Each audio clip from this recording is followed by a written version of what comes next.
თბილისი ოპენ ეარი დასრულდა. ფესტივალის ორგანიზატორები და მონაწილეები 2 დღის განმავლობაში ცდილობდნენ ეჩვენებინათ, რომ მუსიკა ნამდვილად ათავისუფლებს.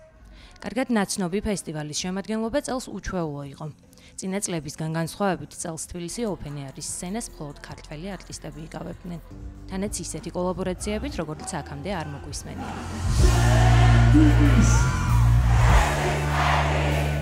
იმ მუსიკოსებთან ერთად, რომლებსაც ფესტივალზე თითქმის ყოველ წელს ვხვდებით ხოლმე, სცენა ამჯერად ისეთმა შემსრულებლებმა გაიყვეს, როგორც მაგალითად ნანი ბრეგვაძე და მერაბ სეფაშვილი არიან. ფესტივალის გზავნილი კი სოლიდარობა იყო. სოლიდარობა ქართველი არტისტების, მედიისა და აქციებისას დაკავებულების მიმართ.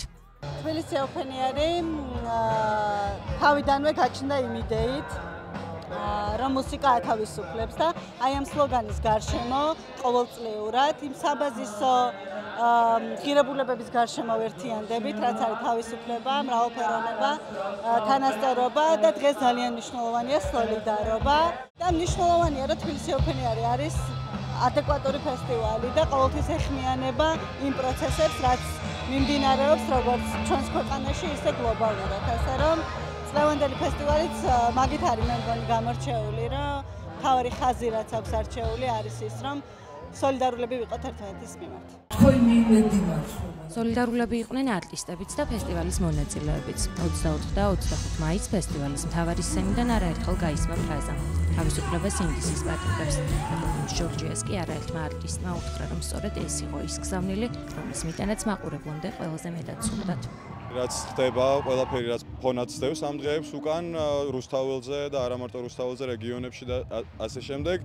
ამ ყველაფერს ეცადეს ორგანიზატორებიც და მუსიკოსებიც, რომ გამოხმაურებოდნენ და სულ ამბობთ ხოლმე, რომ ამართლებს აქაურობის სლოგანი თავის სახელს, იმით რომ მუსიკა მართლა ათავისუფლებს და მუსიკა მართლა შეიძლება რომ იყოს ერთ-ერთი ბიძგი და მომოძრავებელი ძალა ახალგაზრდობისთვის, იმისთვის, რომ რაღაცეები უფრო ნათელი იყოს და ამ წუთას ყველაზე მნიშვნელოვანი მგონია ამ ბიჭების ციხიდან გამოშვება.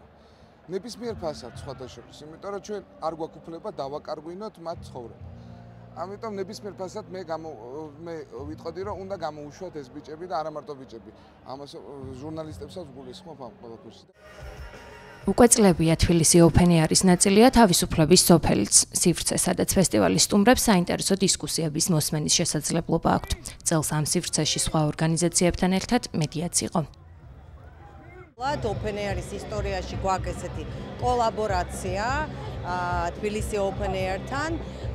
დღეს ჩავწერეთ უკვე რამდენიმე პოდკასტი, რასაც ვაკეთებთ ხოლმე, მაგრამ აი ესეთ უჩვეულო გარემოში, ხვალაც გვექნება ჩაწერა. მთავარი მესიჯი არის თბილისი ოპენ ეარის მთავარი ლოზუნგი Music Breaks Free და ასევე თავისუფალი სიტყვა, თავისუფალი კრიტიკული მედია უნდა არსებობდეს საქართველოში.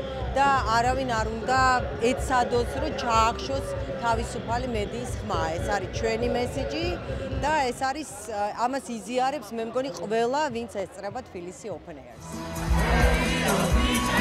ასე შეხვდა თბილისი ოპენ ეარი საქართველოს დამოუკიდებლობის დღეს. ორგანიზატორების თქმით, ფესტივალის იდეაც სწორედ ის იყო, რომ თავი იმ ქართველი მუსიკოსებისა და სახელმწიფო სფეროს წარმომადგენლებისთვის მოეყარათ, რომლებიც ყველაზე მნიშვნელოვანი ღირებულებების დაცვას ემსახურებიან.